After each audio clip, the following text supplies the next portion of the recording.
like the other tribes of this area, are exogamous. Exogamous means you marry outside your clan. You don't marry within. When you marry within, they call it endogamous. They are exogamous and also patrilineal. Moreover, the clans were sometimes at war with one another. Since the girl had to marry outside the clan, was it wise to allow her to take the heritage of the clan to the clan of her marriage? What if this clan was to fight us tomorrow? Because that was the logic of that time. What if that clan where this girl has gone, what if they were turned against us? Those were the considerations of that time, and they were legitimate. Today, however, the considerations are different. The main challenge is to produce modern wealth. This is the challenge we have, produce modern wealth. Produce modern wealth, commercial agriculture, factories, hotels, ICT companies, etc. Is it reasonable for tradition to force a Murwana or a Sibambi who in his life has built up a string of multi-billion shillings business companies to bequeath all this to allow the nephew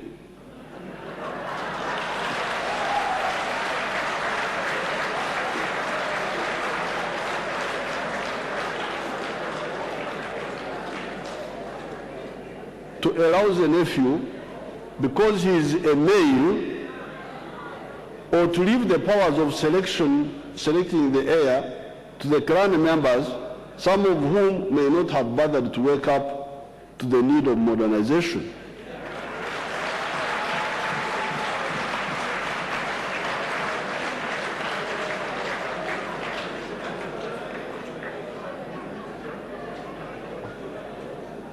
Unless,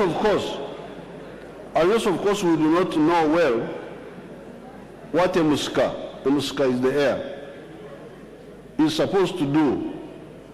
In Ankole, the Muska meant inheriting the property and even the wife. In Ankole in the past. Recently, to atone for the injustice of my grandfathers, who in the 1930s had given all the cows of one of their brothers, Kachuya, to his brother Kabuguma, my direct grandfather, because Kachuya had died as Entreche. Entreche is to be childless. You may have had children, but they died. His two daughters, Koushuru and Kakwanjire, notwithstanding. This grandfather of mine had two girls. He died in the 1930s. But his brothers, my grandfather, the direct one, and the great-grandfather of Kangwaji, the other Tanzanian.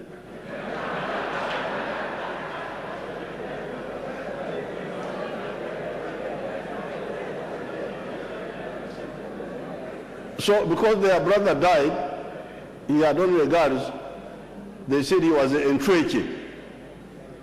He was childless. The girls were not children.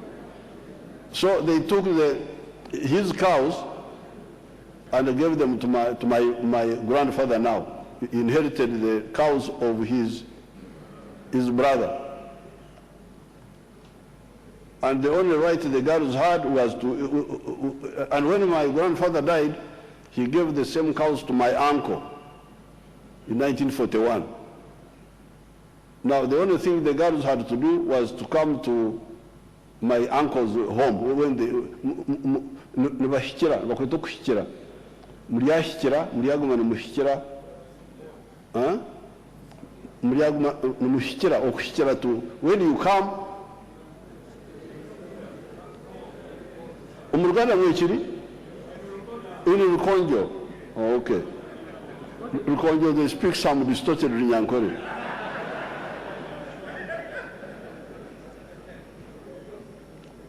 girls, because they could not fight the clan and tribal wars, were not counted as children. Although my father is not the one who inherited those particular cattle, I called my 90-year-old aunt, Kakwangire, and gave her her father's heritage with some interest, because I had to pay some interest.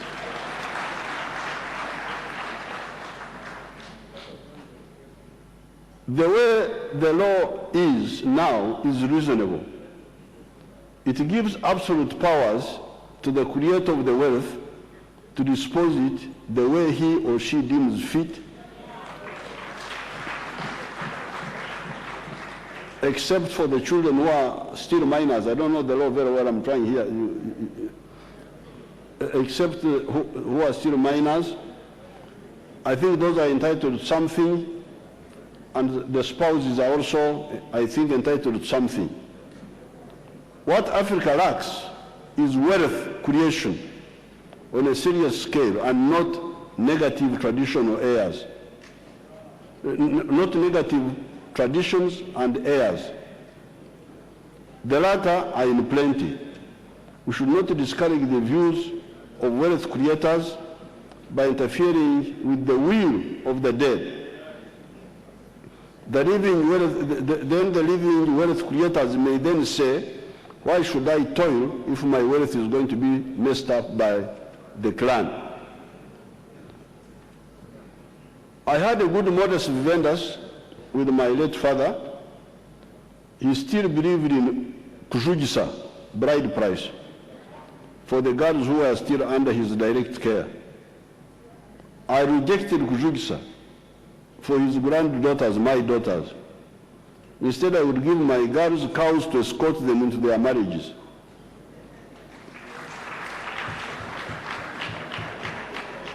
Now, that was the best way. I stayed with my father. He was able to do what he wanted, and I was also able to do what I wanted. That was the best way. Live and let live. The point I'm saying all this today is that this budget, we can continue talking about the roads, the what, all these things we talk about. But with these families which are outside the money economy, it's a very big handicap.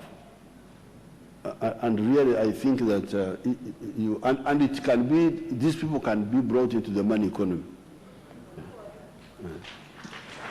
And they don't need money. What they need most is sensitization.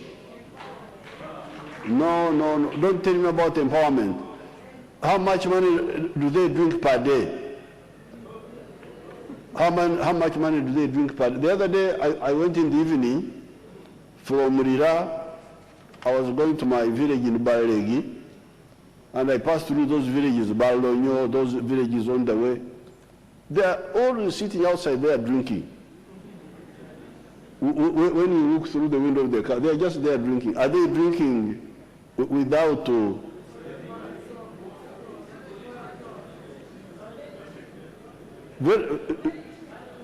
but it is money. It is money. It is money.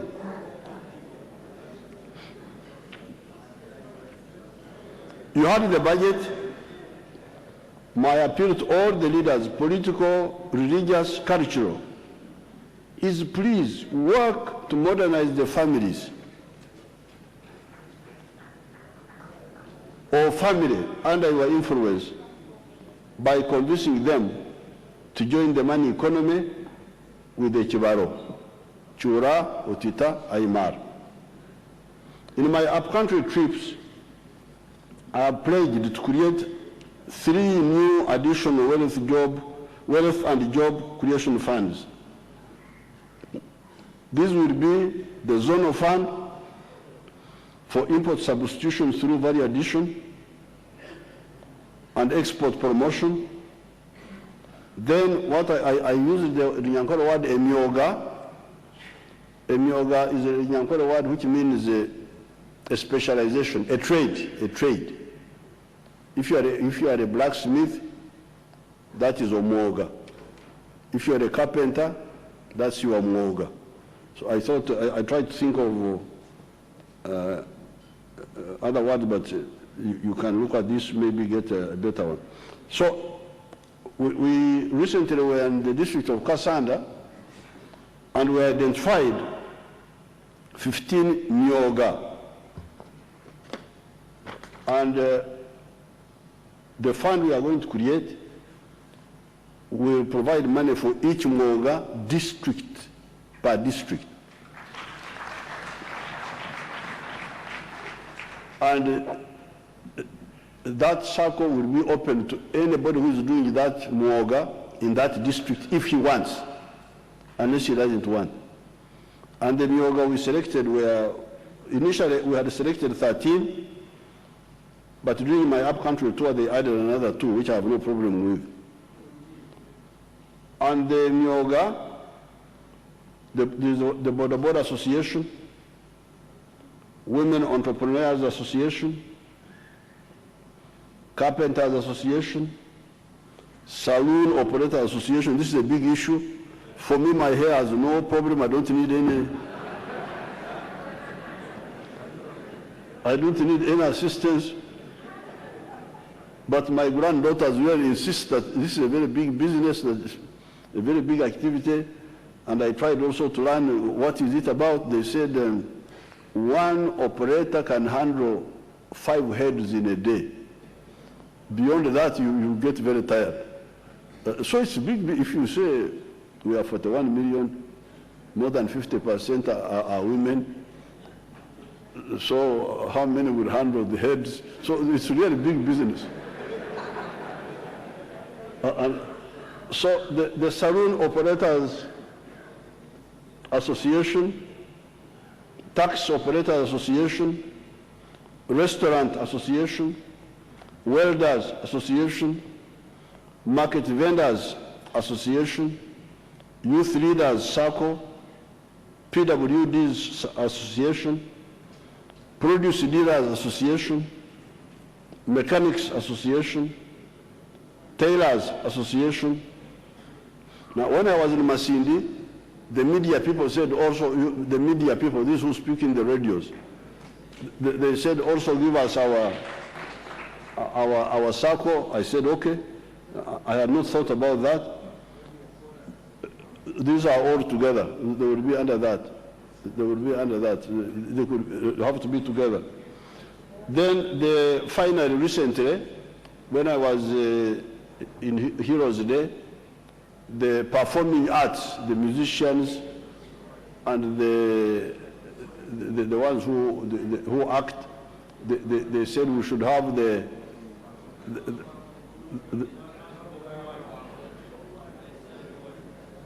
Bobby Wine is an indisciplined one. There are more disciplined people. SACCO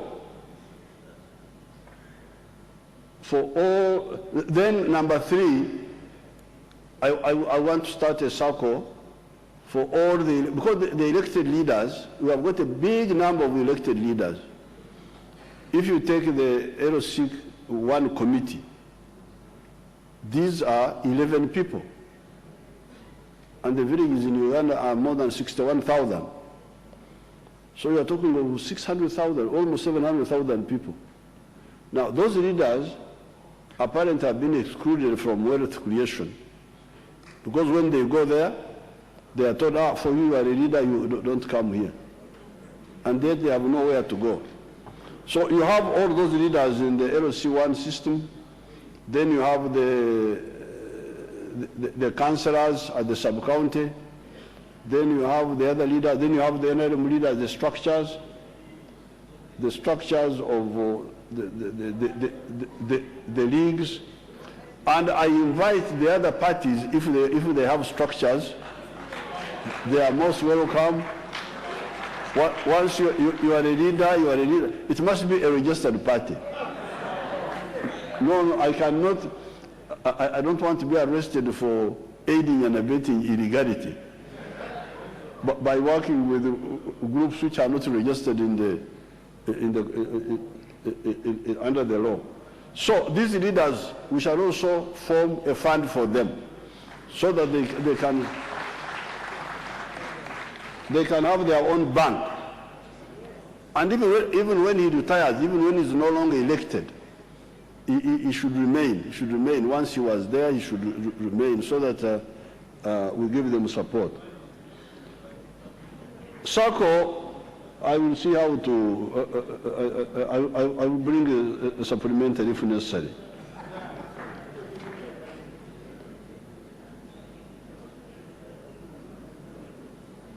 The value addition fund, then the value addition fund will be at the zonal level, the 130 billion which the minister read here. That is for import substitution and for export promotion. It will be at the zonal level, Lango, Acholi, West Nile, and so on. The value addition fund will be at the zonal levels. The other two funds will be at the district levels and will be open to all people in each of the categories if they choose to join. I thank you for listening to my brief intervention.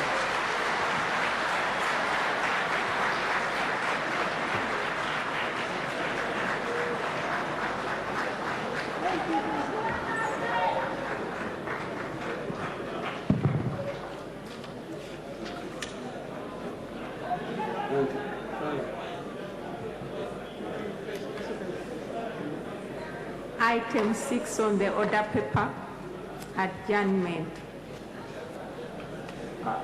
Excellency President, honourable members of Parliament and our guests, I want to thank the President for completing his constitutional obligation relating to the budget. When we close here, you're invited to the Parliamentary Gardens here at Serena Conference Centre. Your Excellency, certain processes and formalities have to be completed during the beginning of the financial year, and I draw the attention of the Minister of Finance, Planning and Economic Development, and the Permanent Secretary, the Secretary of the Treasury, that in compliance with Article 164 of the Constitution and the provisions of the Public Finance Management Act 2015, the Ministry should present to Parliament the names of all the accounting officers of the ministries, institutions, and departments of government for the financial year 2019-2020. I will also notify the whips of the parties in Parliament to handle the extenuation of members of the sessional committees. By way of notice, I will inform the members of the Business Committee that the committee will convene on Tuesday, 18th June 2019 at 11 a.m. to consider the program of business for the first meeting of the fourth session of the 10th Parliament. Honourable members and our guests, I would like to thank you for honouring our invitation. Let us now proceed to the Parliamentary Gardens for a party which the Minister of Finance has organized for us. House adjourned to Tuesday, 18th June 2019 at 1400 hours. Thank you very much.